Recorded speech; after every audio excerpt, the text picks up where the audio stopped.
أو كما قال عليه الصلاة والسلام.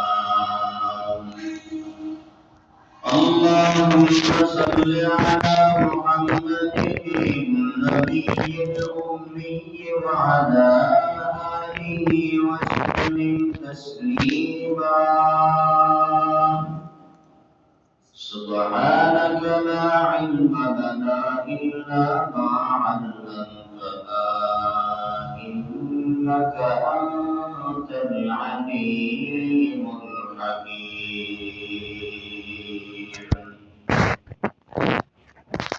رب اشرح لي صدري ويسر لي أمري واحلل عقدة من لساني يفقهوا قولي.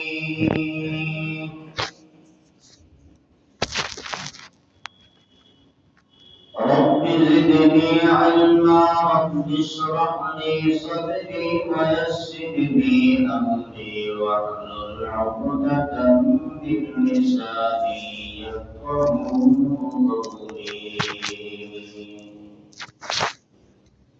دین کے سورج ڈوب رہی ہے ہم لوگوں کی سامنے. دین کے سورج ڈوب رہی ہے ہم لوگوں کی سامنے. روز محشر کیا جواب ہے مصطفیٰ کی سامنے.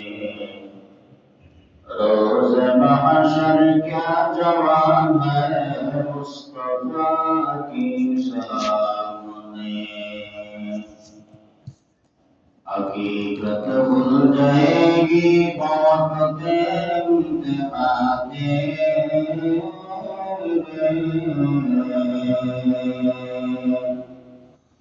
حقیقت بھول جائے گی وقت امتحان.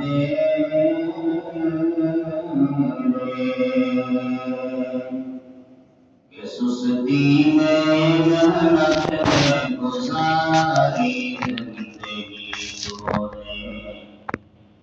کہ سستی میں محنت میں گزاری زندگی تو نے. محمد نے آ کر کفر کو مٹھایا.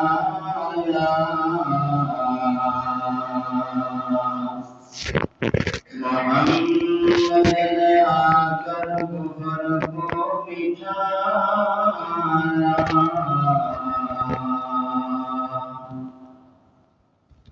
کفر کو مٹھا کر صداقت بتایا.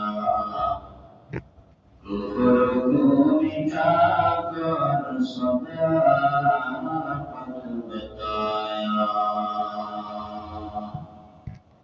الحمدللہ. اللہ کا شکریہ ہے. اللہ تعالیٰ کی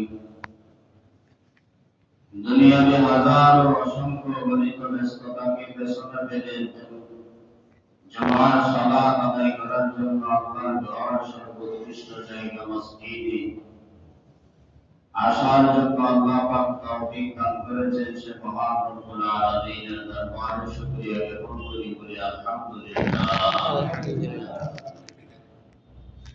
درود و سلام سید المرسلین خاتم النبیین امام الاولین شفیع محشر ساقی کوثر آقائے نامدار مدینہ کا تاجدار فخر نبوت سید المخلوقات حضرت محمد رسول اللہ صلی اللہ علیہ وسلم.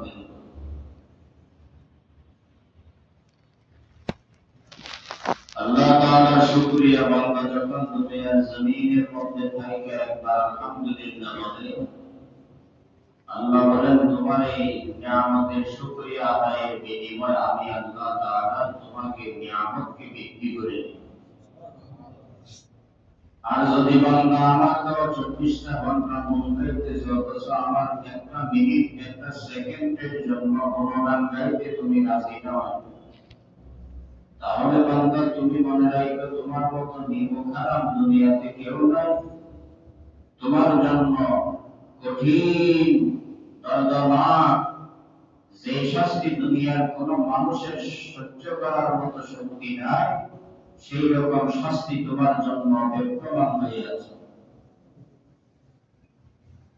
আল্লাহ বলেন, দুনিয়ার সেই জীবনের শুরু লগ্ন থেকে নিয়ে শেষ পর্যন্ত একটা মানুষ আল্লাহ প্রদত্ত নিয়ামতের সাগরে ডুবন্ত অবস্থায়। আল্লাহর নিয়ামত যদি একটা সেকেন্ডের জন্য বন্ধ করে দেওয়া হয়, দুনিয়ার জমিনে মানুষ চলাটাই বড় বিপদ হয়ে দাঁড়ায়। মাছের জন্য পানি নামক মাখলুকটা নিয়ামত। এই পানি নিয়ামত, সেজন্য সে মাছ বুঝতে পারে তার উপরে পানি, নিচে পানি, সামনে পানি, পেছনে পানি, ডানে পানি, বামে পানি। মাছ সে জানে না সে যে কত পানি নামক নিয়ামতের ভেতরে ডুবন্ত অবস্থা। আল্লাহ বলেন, বনি আদমের সন্তান শোনো, তোমাকে আমি আল্লাহ 24টা ঘন্টা প্রতিটা সেকেন্ডে সেই নিয়ামতের সাগরে ডুবন্ত রেখেছি। আমার দেওয়া নিয়ামতকে গণনা করতে চাইলে কোন মানুষের পক্ষে সম্ভব না, তার জীবনের হায়াত শেষ হয়ে যাবে। وَإِن تَعُدُّوا نِعْمَةَ اللَّهِ لَا تُحْصُوهَا। আমি আল্লাহ পাকের দেওয়া নিয়ামত এত বেশি, কোন মানুষের পক্ষে গণনা করে শেষ করতে পারবে না, তার কারো অন্তর যাইতে পারবে না। لا نفد البحر قبل أن تنفد كلمات ربي ولو جئنا بمثله مددا। দুনিয়া নামক গ্রহ তথা জমিনকে যদি বান্দা তুমি খাতা বানাও, সমস্ত পানিকে যদি কলমের খালি বানাও, বৃক্ষরাজিকে যদি কলম বানাও, আমি আল্লাহর বড়ত্ব মহত্ব কালিমাতের কথা দেখতে থাকবা, তোমার কলম একটা সময় এমন হবে কলম থেকে চূর্মার হয়ে যাবে, কালি শেষ হয়ে যাবে, খাতা শেষ হয়ে যাবে। আমি আল্লাহ পাকের বড়ত্ব মহত্ব এর বর্ণনা কখনো শেষ হবে না। সুবহানাল্লাহ। এই জন্য বান্দা, দুনিয়ার জমিনে আমি আল্লাহ তোমাকে পাঠিয়েছি একটা কর্মসূচি আর একটা দায়িত্ব নিয়ে। কোন জাতি থেকে আমি আল্লাহ গোলামি চাই না। আমি আল্লাহ জিন জাতি আর মানব জাতি থেকে গোলামিয়তের বহিঃপ্রকাশ স্পষ্ট আকারে, এটা আমি আল্লাহ চাই। আল্লাহ বলেন, জিন জাতি মানব জাতি তোমাকে আমি আল্লাহ দুনিয়াতে প্রেরণ করেছি কেন? আমি আল্লাহর ইবাদতের জন্য, গোলামির জন্য, দাসত্বের জন্য। গোলাম খরিদ করে নিয়ে আসছেন আপনি, গোলাম মালিকের কাজ কখন করবে? যখন গোলাম মালিককে চেনার মতো চিনবে। গোলাম যদি মালিকের পরিচয় না জানে, তাহলে সে মানার মতো মানবেও না, কারণ তাকে চিনার মতো চিনে না। আল্লাহ বলেন, বান্দা তুই আমার গোলাম, আমি তোর মুমিন। আমি আল্লাহ রব্বুল আলামিন, আমি আল্লাহর গোলামিয়তের বহিঃপ্রকাশ ঘটানোর পূর্বে আমি আল্লাহকে চেনার মতো চিনতে হবে। সেজন্য আমি আল্লাহ দুনিয়ার জমিনে নিদর্শন দান করেছি, সেদিকে তাকাও। তাকাইলে আমি আল্লাহ তাআলার মারিফত, আমি আল্লাহর পরিচিতি তোমার কলবে গিয়া জায়গা নিবে। সুবহানাল্লাহ। এজন্য আউলিয়ায়ে কেরাম বলেন, আল্লাহ সম্পর্কে গবেষণা করতে যেও না। যদি আল্লাহ সম্পর্কে গবেষণা করতে যাও, তাহলে তোমার ঈমান হারা হয়ে যাবে, নাস্তিক মুরতাদ হয়ে যাইবা। আল্লাহকে যদি বান্দা তুমি চিনতে চাও, তাহলে আল্লাহর কুল কায়নাত সৃষ্টি জগতের উপর গবেষণা ফিকির করো। এর মধ্যে আমার আল্লাহ তাআলা আছেন। ইমাম শাফিঈ রাহমাতুল্লাহ আলাইহি, চার ইমামের এক ইমাম, উনি বলেন, আমি আল্লাহকে বহু কাছের থেকে চিনছি। আমি আল্লাহকে বহু কাছের থেকে চিনছি। একজনে ডাক দিয়া কয় যে, আপনি কেমনে চিনলেন আল্লাহকে? বলে যে, একটা তুত গাছ আছে না, তুত গাছ, ওই তুত গাছের পাতা জানলার হিংস্র প্রাণীরাও খায়। তুত গাছের পাতা হরিণেও খায়, চতুষ্পদ জানোয়ারেও খায়। কিন্তু আমার আল্লাহর কুদরত তাকিয়ে দেখলাম হরিণী খাওয়ার পরে তার পেটে গিয়া পাকস্থলীতে হজম হয়, এরপরে সেটা মৃগনাভি কস্তুরীতে পরিণত হয়। একই গাছের পাতা ভিন্ন চতুষ্পদ জানোয়ারে খাওয়ার পরে কেমন জানি সেটা মরে গোবরে পরিণত হয়। আমি চিন্তা করতে লাগলাম, একই গাছের পাতা ভিন্ন দুই জানোয়ারের পেটে পাকস্থলীতে হজম হওয়ার পরে ভিন্ন রূপ ধারণ করার পেছনে কারণ বলে এটা কোনো দুনিয়াওয়ালার কাছে সম্ভব না, ক্ষমতাবানের কাছে সম্ভব না, দালান কোটা বিল্ডিং ওয়ালার কাছে এটা সম্ভব না। এটা করনেওয়ালা জাত, তিনি হলেন সাত আসমানের মালিক আমার আল্লাহ সুবহানাহু। দুধ গাছের পাতা একই কোয়ালিটির, একই গাছের পাতা হরিণীর পেটে যাওয়ার পরে হজম হয়েছে, তো সেটা মৃগনাভি কস্তুরীতে রূপাকার ধারণ করেছে। যখন চতুষ্পদ জানোয়ারে খেয়েছে তখন সেটা মনে গোবরে পরিণত হয়েছে। বলে এটা করলো কে? করনেওয়ালা জানতো দুনিয়ার আর কেউ না, সে হলেন রব্বুল আলামিন।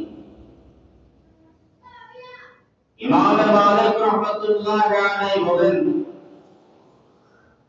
আমি আল্লাহকে বহু কাছের থেকে চিনছি। কেমনে চিনলাম? ওই যে একই বাপের 5টা সন্তান, মায়ের একই গর্ভ থেকে বাহির হয়েছে। আমাদের দুনিয়ার মস্তিষ্ক বিবেক কি বলে? একই ফ্যাক্টরি থেকে বাহির হয়েছে, তো একই হওয়া একটা কাই তো কথা। কিন্তু আমরা আল্লাহর কুদরতকে তাকায় দেখলাম, এক মায়ের সন্তান 5টা, একই বাবা। কেমন জানি বড় সন্তানের চেহারার সাথে ছোট সন্তানের চেহারার সাথে কোনো মিল নাই। বড় সন্তানের কণ্ঠের আওয়াজের সাথে ছোট সন্তানের কণ্ঠের আওয়াজের সাথে কোনো মিল নাই। দুনিয়ার কোন দালান কোটা বিল্ডিং ক্ষমতা আনার শক্তি নাই, এটা করনেওয়ালা জাত, সে হলেন আমার আল্লাহ। কে ভাই? এরকম বান্দা যখন এক একটা কুদরত নিয়ে গবেষণা ফিকির করবে, তখন আল্লাহ তাআলাকে চিনতে পারবে। বান্দা যখন আল্লাহকে চিনার মতো চিনবে, তখন বান্দার গোলামিয়তের ভেতরে আল্লাহ স্বাদ অনুভব করার তৌফিক দান করবে।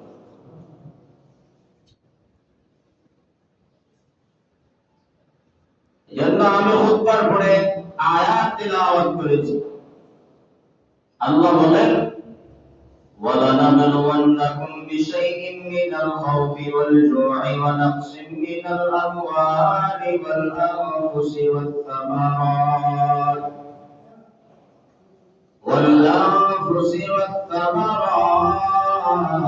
وَبَشِّرِ الصَّابِرِينَ। আল্লাহ বলেন, অবশ্যই অবশ্যই ঈমানের সীমারেখায় যে বান্দা বান্দি ঢুকবা, তোমাকে দুনিয়ার জমিনে আমি আল্লাহর তরফ থেকে পরীক্ষা করা হবে। ভয় দেখাইয়া পরীক্ষা দেওয়া হবে, নেওয়া হবে।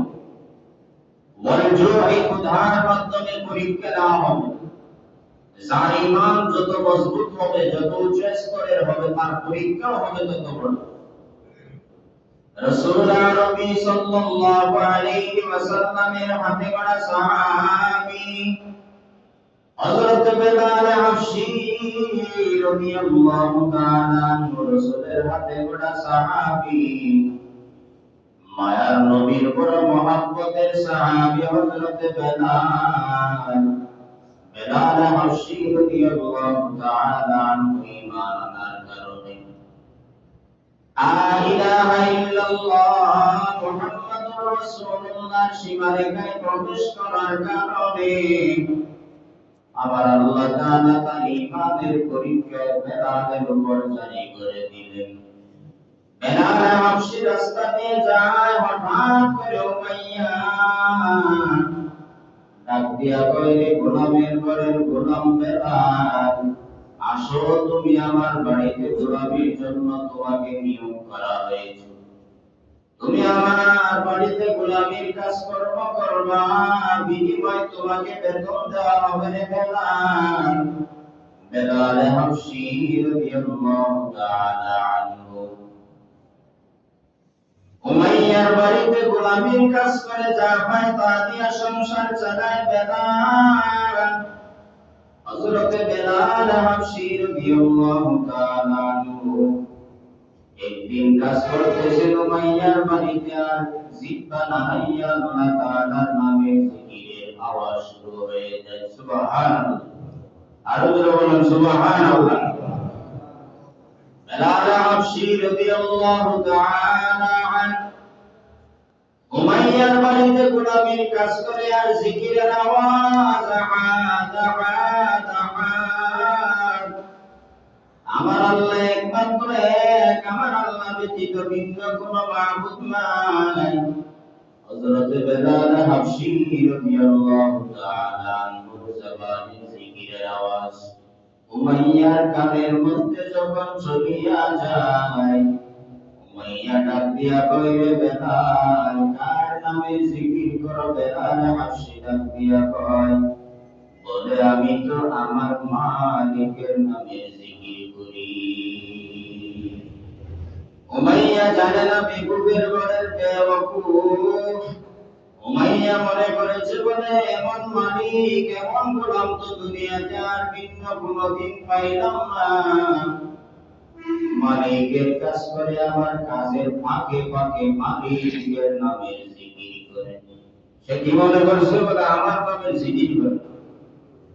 বেলাল হাবশী রাদিয়াল্লাহু তাআলা আনহু বলে, না উমাইয়া বেঈমান, আমি তোমার নামের জিকির করি না, আমি তো সাত আসমান সাত জমিনের মালিক আমার আল্লাহর নামের জিকির করি। সুবহানাল্লাহ। আমার আল্লাহ তাআলা সাত আসমান সাত জমিনের মালিক, আমার আল্লাহর নামের জিকির করি রে উমাইয়া। উমাইয়া এবার শাস্তির স্টিম রোলার চালানো শুরু করলেন। দ্রুত বড় এলাকার মধ্যে চিৎপাতে শুয়াইয়া হযরত বেলালের শরীরের উপরে পাথর চাপা দেয়। হযরত বেলাল হাবশী রাদিয়াল্লাহু তাআলা আনহুর জান বাহির হবে হবে ভাই। বেলাল হাবশী রাদিয়াল্লাহু তাআলা আনহু এত কষ্ট ক্লেশ পাওয়ার পরেও জবান থেকে আওয়াজ বাহির হয়, আমার আল্লাহ আহাদ আহাদ আহাদ, আমার আল্লাহ এক, আমার আল্লাহ ছাড়া কোনো মাবুদ নাই। আমার আল্লাহ তাআলার ইবাদত করি, ভিন্ন কোনো বেঈমান নাফরমানের গোলামি করলেও আমি আল্লাহ তাআলার ইবাদত একটা মিনিট একটা সেকেন্ডের জন্য বন্ধ করব না। আল্লাহু আকবার। হযরত বেলাল হাবশী রাদিয়াল্লাহু তাআলা আনহু রাসূলের বড় মহব্বতের সাহাবী হযরত বেলাল, রাস্তা দিয়ে বেলালকে যখন শাস্তি দেয়, রাস্তা দিয়ে রাসূলের হাতে গড়া সাহাবী হযরত আবু বকর সিদ্দিক রাদিয়াল্লাহু তাআলা আনহু রাস্তা দিয়ে